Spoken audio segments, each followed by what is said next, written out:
So not everything that you write for your site needs to be a money page, a page where you're actually trying to sell something.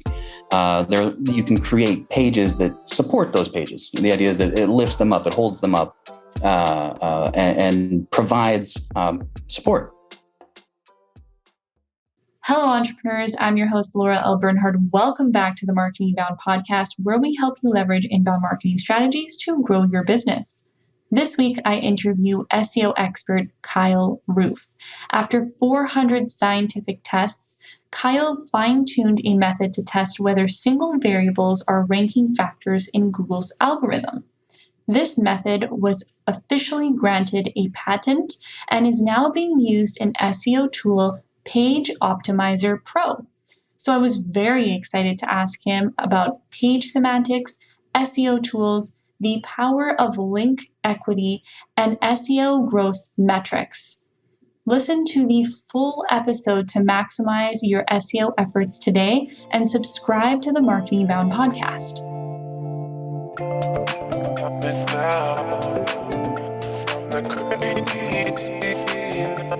Hi, Kyle. Thank you so much for being on the Marketing Inbound podcast. Welcome. Oh, thank you so much for having me. I appreciate being here. This is very exciting. Everyone who's listening, we are going to talk about SEO and really how to take it to the next level. So for everyone listening, Kyle, let us know, can you tell us what SEO is and why it's important? Well, SEO, search engine optimization, is essentially getting a page on your site to show in Google for a particular search term. You know, when somebody types something into Google and you want your site or a page on your site to show up, that's what SEO does. It optimizes that page so that Google likes it a little bit more. That's very important. And on your podcast, people should listen. You had a guest, Avery, on, and I think you did a 3-part series with that interview, and that was fantastic. And my thought, I've listened to it, it's great, was to kind of, if you get those concepts and then kind of maybe where to go from there if you want to take things up a notch. Yeah, I'm so excited to dive into this. Just like Kyle said, everyone, this is like the next level of SEO. So if you already have a base, this is the episode for you. So let's just kick things off with keywords. We already spoke about root keywords, as you can say. I know there are many words for it, but what's the next level after you have your root keywords in your website, on your blogs? Sure. Something that Avery talked about really nicely was there are other terms you want to add to the page, essentially terms that are related to that root term or that primary keyword that you have on the page. And a great way to think about it are the different sections you would have on the page. And I think she also discusses that as well, where you've got different portions on your page, and that's going to make up the content. So you've got your primary keyword, your root keyword, the thing that you want people to search for in your page to appear, but the content, like how can you create those content sections? And so a really great way to do that is to let Google show you semantically related terms. These are terms that have similar meaning, and Google thinks they're connected. And if you can put more of these terms on the page, you can have a page that'll rank for a lot of keywords. It turns out your page doesn't just rank for one term. Even if you have a primary term, if you look in analytics, or actually Search Console, which is a free tool that Google provides, you'll see that pages rank for hundreds or even thousands of keywords. And the way to do that is to put terms on the phrase that are related, and that'll allow you to have a page that ranks for even more keywords. The more keywords you rank for, the larger net you cast out, the more traffic your page can bring in. So a really great way to do that is to do your root keyword, do the search, scroll to the bottom of the SERPs. There is an area called related searches. Those are things that Google thinks are related to what you just searched. But here's the key. Choose a lead related search, the one you like the most. You can base this on anything you like. Maybe it has the most search volume, least amount of competition, or it's just the direction you want to write the page. Like, okay, this is actually the concept that I want to write a page about this. Click on that related search, or actually first get those terms, make a copy of them, keep them somewhere because we're going to use them for comparison. But click on your lead related search, go to that SERP and scroll to the bottom again. And now you have another list of related searches. What you're going to do is you're going to compare the two lists, and the terms that match up are the terms you're going to use for the sections on your page. And what that's going to do for you is that's going to create a page that Google has shown you is semantically related. Google thinks that these things are directly related to your primary keyword. You're going to create sections that Google is going to like, and you're going to create a page that will rank for more keywords. Okay, that's amazing. So you're in this specific example, you're referring to actual web pages, not necessarily blogs. This is anything. So if you're writing a blog that you want to rank for a particular phrase, or it's a page on your site, pages and blog posts and pages are in for Google are the same thing. If what we're just talking about is anything that you want to show up for a particular search term. So when somebody searches for something that's your root keyword, your primary keyword, and you want your page to show, that's what we're focused on here. These are your primary pages, essentially the page that you want to bring someone to your site to do something, to convert in some way. The thing that you want to show. So then to create those sections, you can have Google show you what it thinks is related, the terms that it thinks are related, and that's what you can use for the sections on your page as you build that page out, and that page will rank for more keywords. And then by the sections of the page, those would be your H2s. Typically, if you're using WordPress and you're creating your pages, the different sections, you'd want to use these terms would go as your H2s on the page. Your H1 would be your page title. You really only want one H1 on the page. That's the title that everyone sees. And then after that, you've got your different sections of the page. Those would be your H2s. And how you would get that would be matching the related searches from your root keyword, and then the related searches to your lead primary, your lead related search. That becomes your first H2 on the page. Out of curiosity, when you're helping customers, clients, and you're looking at their website, do most of them get this wrong with the H2 and where everything is supposed to be on the website? A lot of people miss semantic structure. You want to think of it as a Roman numeral outline. So your Roman numeral 1, that's your H1, that's your page title. When you're doing an outline, you only have one Roman numeral 1. So you'd only want one H1 on a page. After that, when you think about your A's and B's, those would be your H2s. And then when you think about like kind of going inside in the Roman numeral outline, you've got your 1s. That's your paragraph text, your lists, your form, those types of things all then kind of fill out. You want to kind of keep that semantic order for sure. It's better for search engines, but it's also better for humans. People like to read with that type of structure.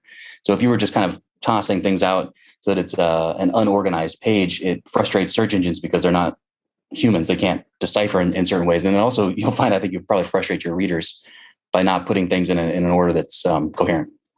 So on a scale from 1 to 10, 10 being the most important, where would you rank the semantics of the page?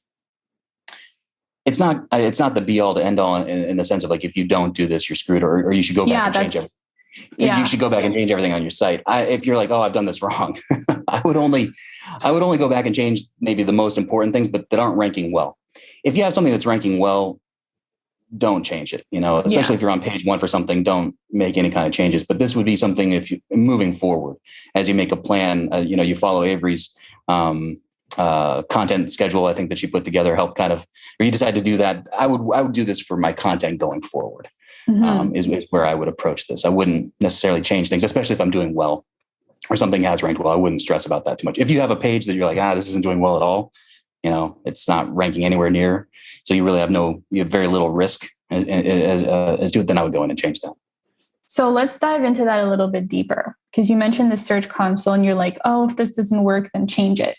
So some people, and I know we didn't really talk about the Search Console with Avery, but maybe we can dive into it a little bit. So people are like, Search Console, how do I know if this is working? Probably right now, a lot of people listening are like, I don't even know where I'm ranking right now, right? Or if they do, and their overall ranking is 50, what does that mean?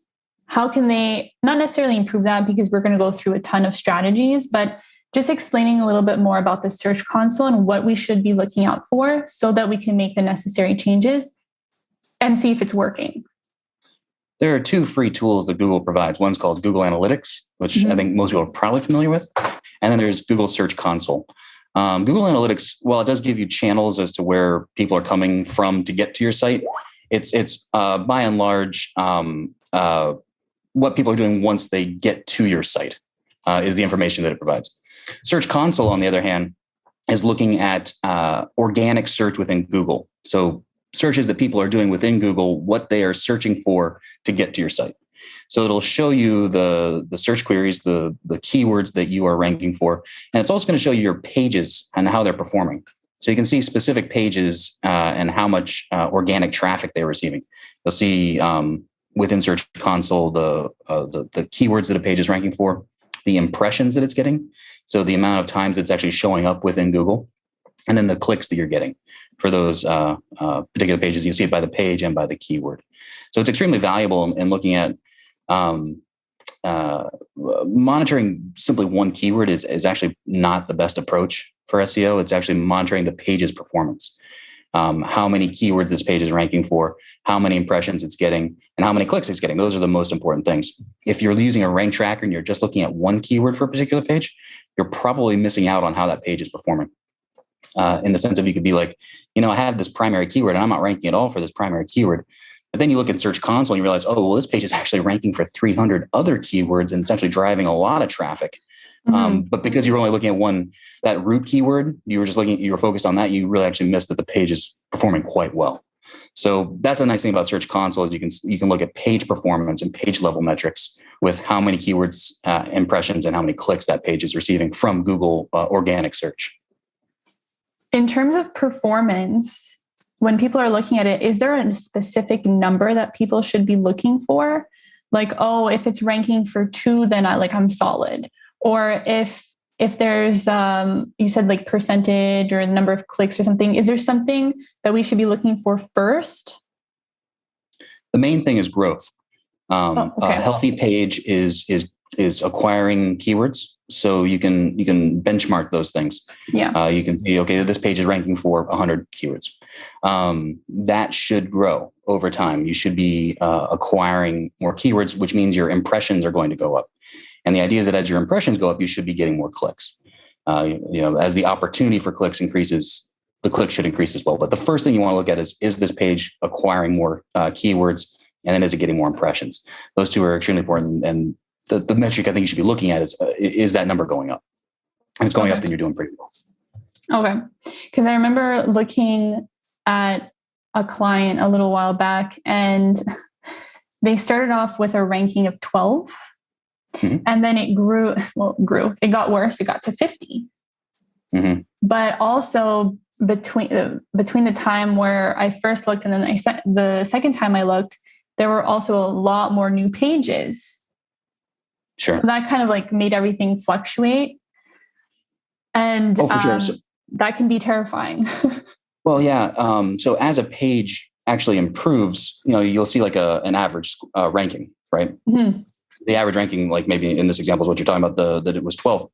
That's for all the keywords on the page. As you rank for more keywords, that is going to drop. Your average position is going to drop because you're picking up more terms. Same with your click-through rate. Your click-through rate will probably drop. People tend to freak out, but that's actually a good thing. You're actually, because those terms are lower to start, you're getting some impressions, but you're not getting as many clicks just because it's lower ranking. Those terms start off lower. So your impressions will go up, your clicks will go up, but your average ranking position and your click-through rate will probably go down because you're casting that wider net. So you want to look at those metrics that are actually showing that you're actually improving, that this page is actually getting better. And just because your overall ranking position is dropping, that doesn't necessarily indicate anything bad. Yeah, I think that's really important to underline. It's not just to look at that overall score, because that can be scary. Yeah, don't worry about that. Yeah, don't worry about that at all. We spoke about keywords. We spoke about a lot of things, the Search Console, and now I want to shift gears into supporting articles. So it's something that you told me right before that we started this interview, that it's not just about those articles where you sell your product, right? Correct. These supporting articles are also very important. Can you tell the audience why it's very important and maybe what they are? Of course. So not everything that you write for your site needs to be a money page, a page where you're actually trying to sell something. You can create pages that support those pages. The idea is that it lifts them up, it holds them up, and provides support. The clue is in the name, I guess, that these things support your target page. the idea is that there's often, you can't get everything on one page. And often there's good information that isn't something that would be part of a sales copy, or goes a little too far afield of what what you'd write on your target page, kind of beyond those semantically related terms, because we want that page to rank for very specific things. But there are things that go a little bit too far afield. It's still great information. It's still something that it provides relevance and context to what you're doing, but it's not exactly what you'd put on that page. And that becomes a supporting page. Supporting pages are nice though, because they're often very longer keyword phrases, which means they usually are easier to rank for. And if you are doing it that it's contextually related, it's within the same concept, you're actually going to start getting good traffic to your site while you're waiting for that primary keyword rank, because those can take a long time to rank. It takes a long time for a target page to grow and be healthy. But these supporting pages can often rank quite quickly, and they can start to trickle in that traffic that you want.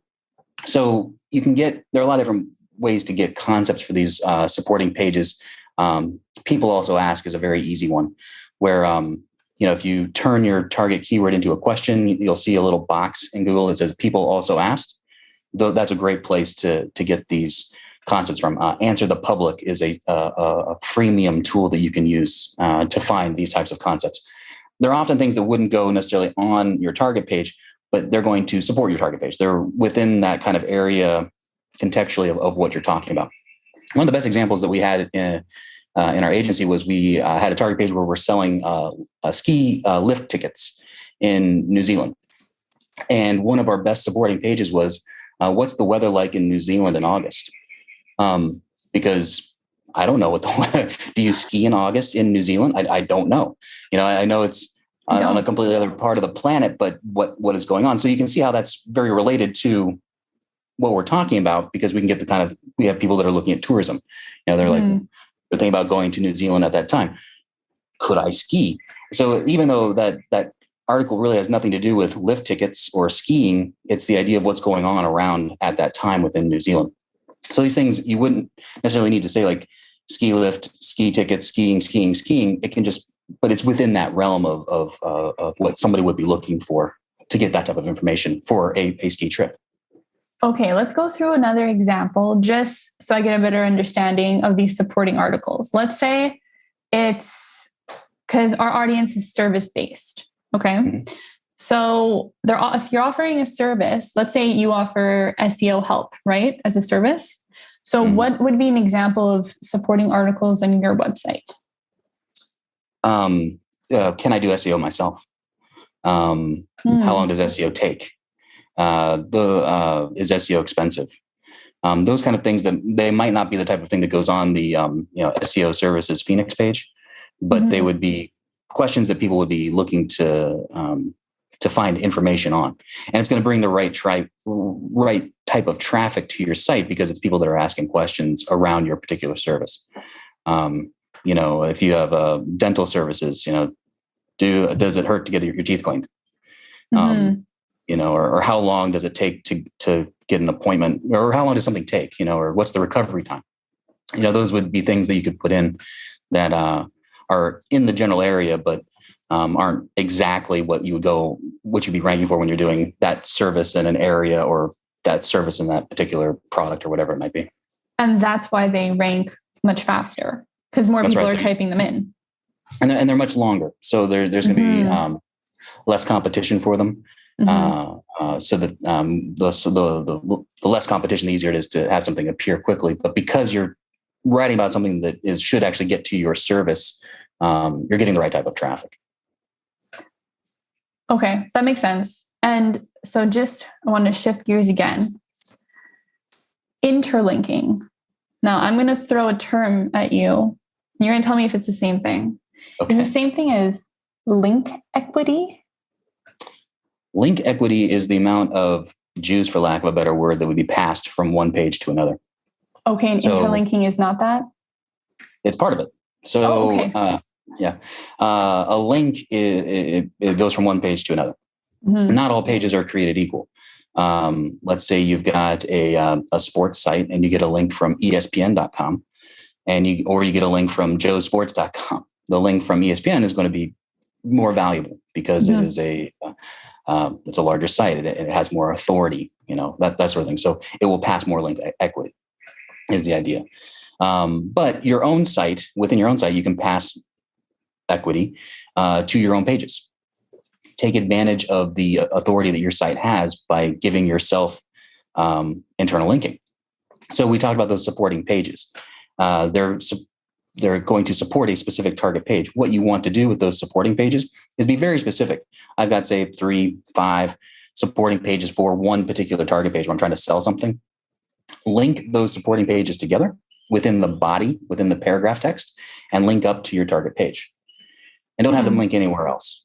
Don't worry about navigation. Don't worry about sidebar. Don't worry about footer. We're just talking about links that are within the body. Be very conscious of, I've created these pages to support this one target page. Link them all together and then link up to your target page. And what you've created is what's called a virtual silo. It's not through link structure. It's not through URL structure. It's linking within body content. And you're going to pass relevancy and your link equity between the supporting pages and up to your target page. And it's going to help your target page rank even better without having to acquire backlinks from outside. You can use the authority of your own site. And then as those supporting pages start to rank on their own, now they're getting traffic in. Now traffic's clicking through to your other supporting pages, clicking up to your target page.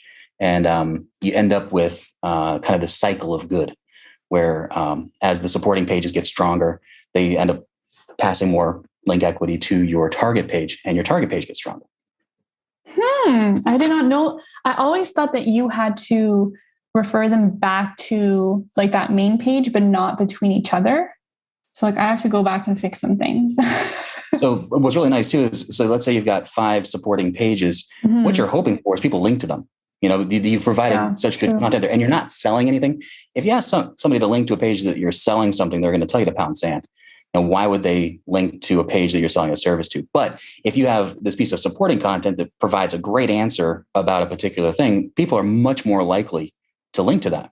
So then if you've got links between your supporting pages and your target page, when one link comes in to that supporting page, the equity passes between your supporting pages. So they all get stronger. They all rank better. And then that juice passes up to your target page. Is the target page considered a hub page? So a hub page is slightly different. Let's say you've got a lot of target pages. Okay. And it's not easy to build supporting pages for all of them. And that's a difficult thing to do, where let's say you've got 10 target pages and you want to do 5 supporting, that's 50 pages. That's a lot of pages. That's a lot. That's a lot to do, especially if you're doing it on your own. But something you could do is, instead of all those supporting pages, which I would recommend for the ones that are going to bring the most ROI, you definitely want to do these for. For the others, you could do a hub page, which is like a resources type page, where you're categorizing several target pages onto one very useful page.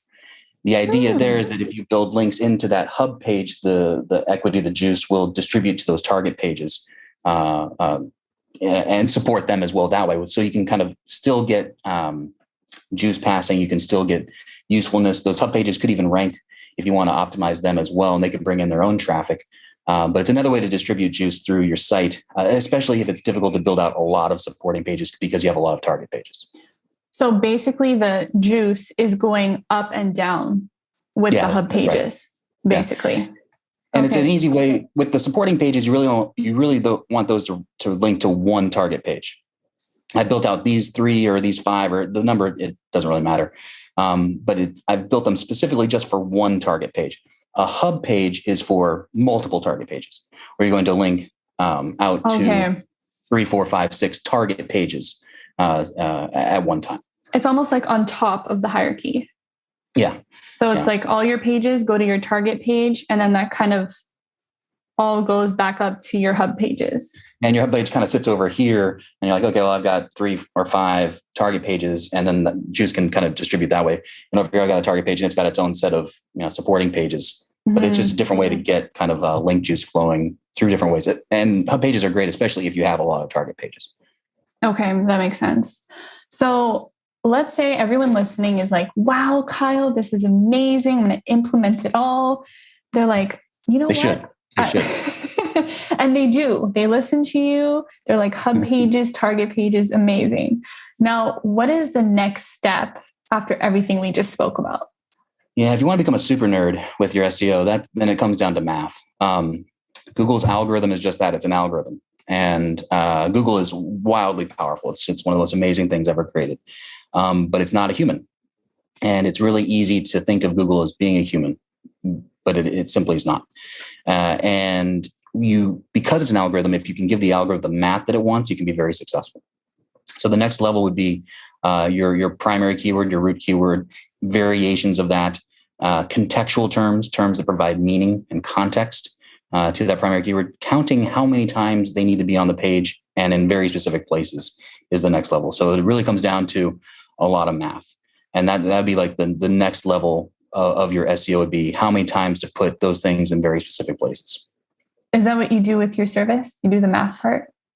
That's what Page Optimizer Pro does, the tool that I have. And then you don't have to use that tool. I recommend it. But I'm going to link it below for everyone to check it out. Everyone wants to get a little nerdy with this stuff. So, okay, well, tell us more a little bit about the tool. This would be the kind of thing for your target pages, for your primary pages, is where you'd want to focus on. Like, this is the page I'm trying to sell something that I'm trying to get traffic to convert. That's what you'd want to use this type of tool for. And what we would do is for the most important places on your page, Google looks at very specific places on your page, your title, your paragraph text, even down to bold and italic terms, stuff like that. And then what we do is we tell you, okay, to be competitive, to get an edge on your competitors, this is how many times you want to use these terms and in these places is basically what we do. And that's what the tool provides. Amazing. Well, Kyle, this was awesome. This added so much more to like our conversation. It's like a full masterclass, putting it all together. And you're one of the teachers. So thank you so much. And for the audience, where can people reach you and connect with you if they have any questions? So obviously Page Optimizer Pro is a place they can go, but also internetmarketing.gold. That's a community that I run. There's a paid version. And if you go directly to that website, that is the paid version. You can also see us on Facebook, Internet Marketing Gold, and you can join the free group there as well. Amazing. Well, I'm going to link everything in the show notes so that they can easily get to you. It's like some kind of SEO thing I'm doing, right? I'm giving you like a backlink. That's right. That's exactly right. You're passing your equity. I'm passing my equity to you. Yeah, so exactly right. That's the least I can do for all this. This is so amazing. Thank you so much, Kyle. Oh, thank you so much for having me. I appreciate it.